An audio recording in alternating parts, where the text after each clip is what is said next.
Agora eu passo a palavra para a Kátia.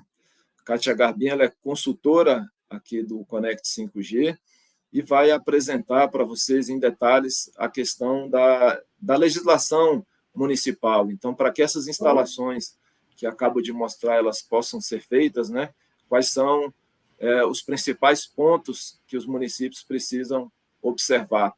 Bom dia, Kátia. Muito obrigado. Bom dia, Diogo, bom dia aos demais e a todos que nos assistem. Então, dando uma sequência dentro do que o Diogo comentou a respeito da legislação, o que a gente precisa hoje em matéria de tecnologia, para que toda essa infraestrutura esteja instalada, é necessário que a atualização da legislação aconteça. Então, não vai ser possível uma atualização da frequência ou da tecnologia sem que a legislação esteja atualizada. Como bem falou o conselheiro Vicente, o Leandro, o presidente Ferrari também citaram, toda a parte que depende da operadora, ela já está encaminhada, mas ela não pode executar se não tiver a legislação adequada. É possível colocar já a apresentação para que eu inicie? Joia. Então, assim, o que a gente precisa hoje da legislação? O investimento, que é a parte da operadora, né, onde elas precisam fazer as implantações, ela já está com a diretriz adequada. Mas se não houver um processo ágil dentro das prefeituras, no processo de licenciamento, e uma legislação adequada, não há possibilidade de toda essa tecnologia ser implantada. O conselheiro Vicente falou muito bem sobre essa questão das prefeituras, então, assim, toda essa infra de tecnologia e todos esses benefícios, eles passam pela legislação municipal. Não há possibilidade de fazer a implantação sem que a legislação municipal esteja adequada. Então, assim, eu vou falar um pouquinho para vocês em relação à legislação hoje, quando se fala de limite à exposição humana, por exemplo, que é um ponto bastante citado pelas prefeituras, já existe uma legislação federal que pacifica esse assunto. Então, a Lei Federal 11.934, ela já mostra quais são os limites de exposição. E esses limites, eles não são limites definidos aqui no Brasil, são limites definidos mundialmente. Então, na legislação municipal, não há que se falar em relação à questão de limite de exposição, e as prefeituras acabam jogando muito isso para a questão ambiental, porque não há poluição, né? As antenas não são poluidoras ambientais. E esse assunto da exposição aos campos eletromagnéticos já está pacificado na lei federal. Então, ela não precisa constar na lei municipal. E existe também a lei federal, já comentada por todos, que é a 13.116. A lei federal, ela traz muito claras diretrizes que devem ser usadas nos municípios para a instalação das antenas. E aí, uma diferença que precisa ficar muito clara em quem trata dessa legislação nos municípios, tanto nas câmaras municipais como nas prefeituras. O que a legislação municipal precisa atualizar é o uso de solo. Então, quando eu estou falando de antenas de celular, eu estou falando da infraestrutura de telecomunicações, onde elas já são direcionadas e regidas por uma lei federal. Quando eu estou falando de município, eu estou falando do suporte para essa infraestrutura de telecomunicações. Aqui nessa apresentação, é como se essa torre é o suporte e aqui estão as antenas. Então, a prefeitura ela vai legislar sobre o suporte, sobre a torre que vai suportar as antenas de telecomunicações. Ok? E a lei federal, ela demarca de uma forma bem clara o que é competência federal e o que é competência municipal. Então, as diretrizes, elas são bem claras, né?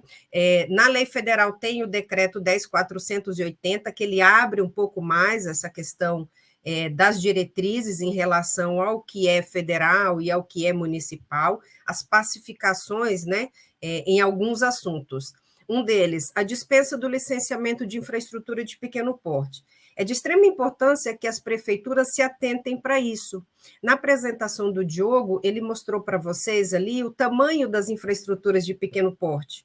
Então, quando se pensa em uma antena de telefonia celular, não há que se pensar naquela torre de 30 metros, 40 metros. Né? Eu achei interessante quando o conselheiro Vicente falou sobre o volume de antenas, imagina-se que vai se colocar 10 vezes mais daquelas torres altas, e não é. O que vai se implantar hoje são essas torres menores que o Diogo mostrou nas fotos, ou seja, em marquises, em fachadas de prédio, né, nesses locais onde a infraestrutura de suporte já está construída. Então, não há que se fazer um processo de licenciamento no mesmo formato de quando vai se construir uma torre de 30, 40 metros, que era feito muito no passado. Né? Hoje, quando a gente fala de cobertura diária, eu até precisaria construir uma infraestrutura dessa altura, desde que a região não tenha nenhum prédio, nenhum local onde esta antena possa ser usada, esse local possa ser usado como suporte para a antena. Então, é muito importante que a legislação municipal ela dispense esse licenciamento até em função do volume. Né, serão muitas antenas, como o Diogo falou, elas precisam estar mais próximas, então eu não consigo instalar poucas antenas, eu preciso numa proporção aí, dependendo do local, de até 20 vezes mais antenas do que existe numa localidade hoje. Um outro ponto que a gente acha de extrema importância que conste na legislação municipal é a dispensa do licenciamento para quando se vai modernizar ou substituir essa infraestrutura de antenas. Então, se eu vou substituir a tecnologia de uma antena, eu não vou mexer no suporte onde essa antena está instalada.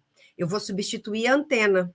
Então, não há que se constar a necessidade de um licenciamento para um suporte que já foi licenciado, e eu vou trocar somente a modernização do equipamento, eu vou substituir alguma peça desse equipamento.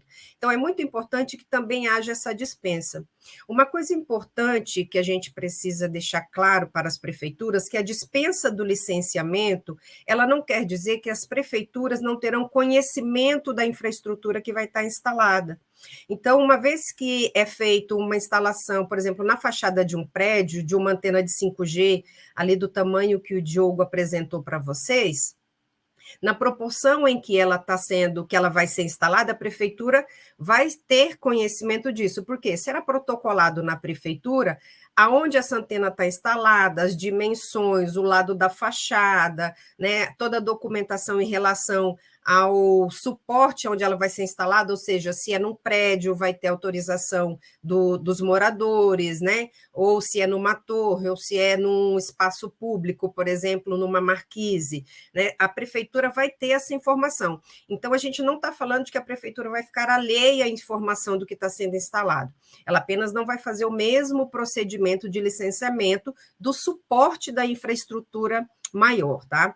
Um ponto aqui que eu até vou passar um pouco mais rápido, que é a gratuidade do direito de passagem, foi comentado bastante pelo conselheiro Vicente e também um pouco ali pelo Diogo. A gratuidade do direito de passagem é exatamente para trazer à população esse acesso ao serviço essencial. Telecomunicações, a partir aí da pandemia, passou a ser um serviço essencial. Então, o direito de passagem, que é onde as fibras vão passar para que seja conectado nessas antenas, esse custo ele não entra no investimento, né? Porque uma vez que ele, no passado, entrava no investimento, ele também impede que esse investimento ocorra, porque senão o custo fica inviável, o custo da implantação dessas antenas.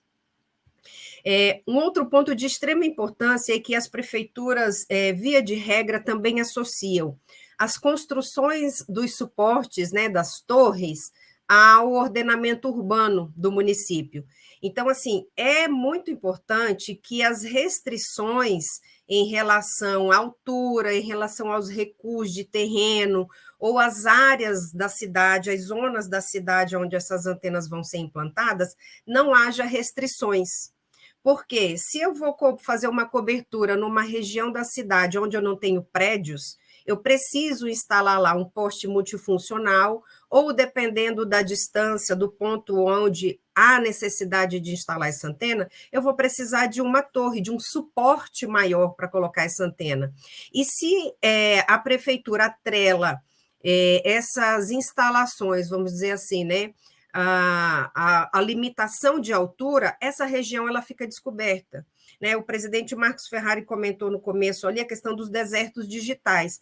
Quando a gente tem essas limitações, seja de altura ou nos recuos, quando eu vou instalar, por exemplo, um poste multifuncional em alguma região mais central, se na lei ele consta um recuo ali de 3 metros, por exemplo, das laterais, a dificuldade de eu encontrar um local para instalar esse poste é muito grande. Então, provavelmente, eu não vou conseguir fazer a cobertura daquela região, porque a lei está me limitando em relação aos recuos do terreno. Ou ele ele limita a altura numa região onde eu não tenho prédios, né? Vamos dizer assim, é um bairro somente residencial que não tem prédios, só tem casas. A altura que eu preciso naquela região, se ele atrela a uma altura onde eu não consigo fazer a cobertura, a região fica descoberta. Então, é de extrema importância que na avaliação e quando está se fazendo o texto da lei, essas restrições impeditivas sejam retiradas, para que as operadoras, na avaliação de onde precisam ser instaladas as antenas, elas tenham essa liberdade de fazer a análise e conseguir fazer as implantações adequadas. Tá? Então, isso é muito importante que conste nos textos ali essas não restrições. Um outro ponto importante para garantir o investimento são prazos de licença. Então, quando eu faço a instalação de uma torre, via de regra, não existe a possibilidade de retirada dessa torre. A ideia é que essa torre fique lá ad eterno, vamos dizer assim, até que haja uma substituição tecnológica. Então, nós pedimos para que os prazos de licença, e isso consta nas diretrizes federais também, não seja inferior a 10 anos.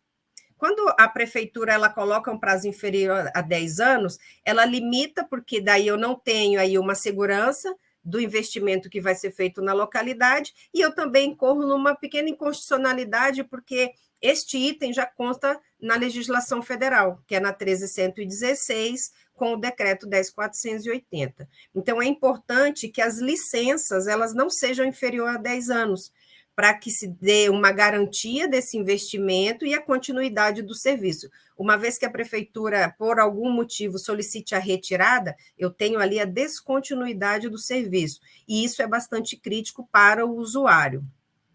Um outro ponto que consta já na legislação federal, né, ali no decreto também, é o prazo de análise não inferior a 60 dias.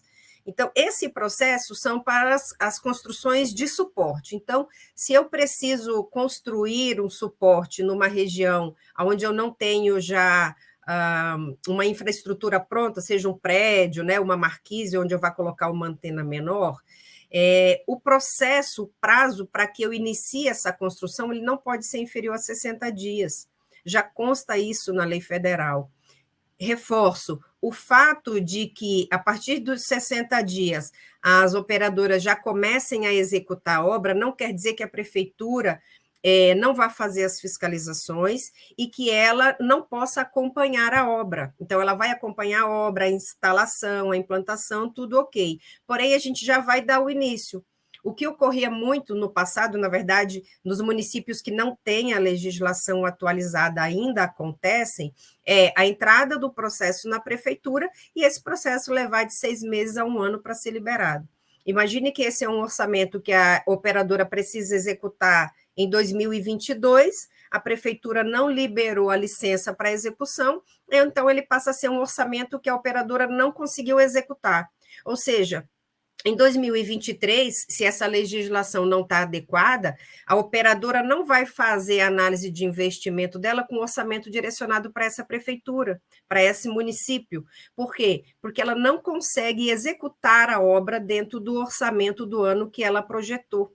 Então, é de extrema importância que esses prazos de 60 dias, a partir do protocolo, as operadoras já possam iniciar o processo de construção ou de implantação da antena, para que a prefeitura faça a fiscalização posterior ou acompanhe o processo de implantação.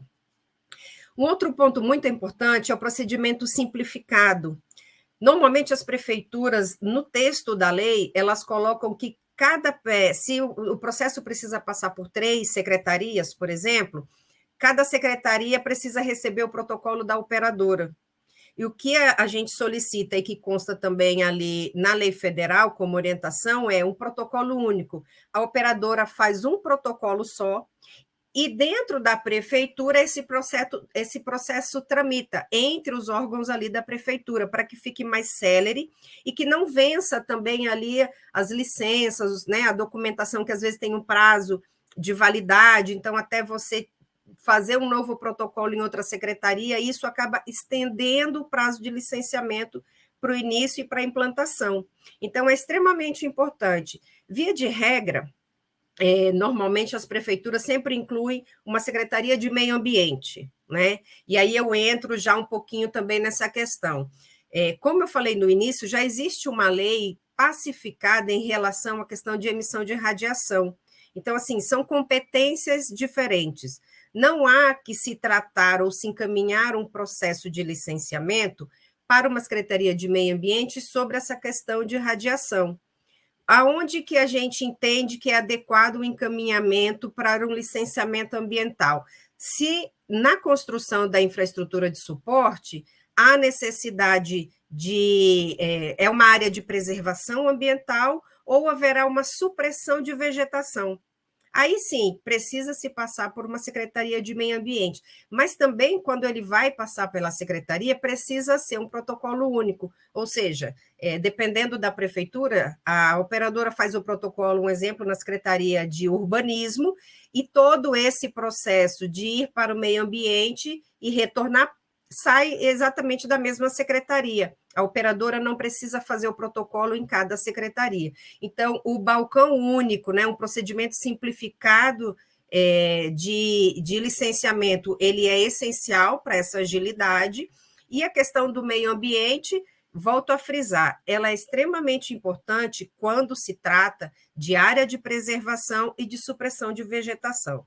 Quando a gente está falando de equipamento em si, a antena em si e emissão de radiação, esses assuntos já estão pacificados na lei federal. Se ela entra na municipal, ela acaba se tornando inconstitucional, né? Então, assim, é um processo que eu não consigo avançar para fazer uma cobertura, e se eu preciso de uma cobertura numa determinada região onde existe essa limitação, eu preciso entrar com uma inconstitucionalidade da lei, e isso leva bastante tempo, né?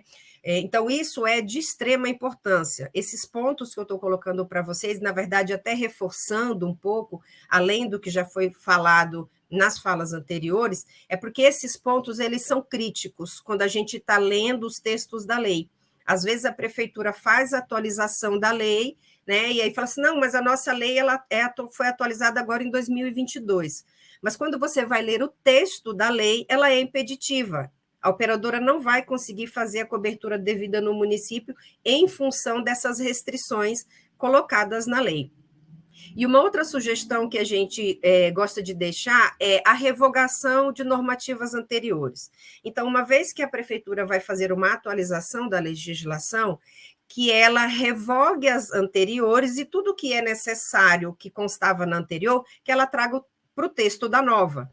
Porque daí, tanto os funcionários públicos que vão tratar do processo, eles não precisam buscar em várias legislações, ou seja, numa legislação simples, completa, uma legislação só. Então, a nossa sugestão é que haja a revogação das normas anteriores. Tá? Falei um pouquinho de todos esses pontos que são críticos na legislação e reforço. Tudo que foi falado aqui em relação à qualidade, em relação aos benefícios, ele só vai acontecer se a lei estiver adequada. Se a lei estiver dentro desses critérios que eu coloquei para vocês agora, as operadoras conseguem, com esse investimento que não foi feito no leilão, né, não foi feito o aporte no leilão, é para fazer as implantações, ela consegue efetuar esse investimento. Se a lei não é permitiva, se ela é impeditiva, ele não consegue fazer o orçamento, ok? Diogo, é com você, obrigada, fico à disposição.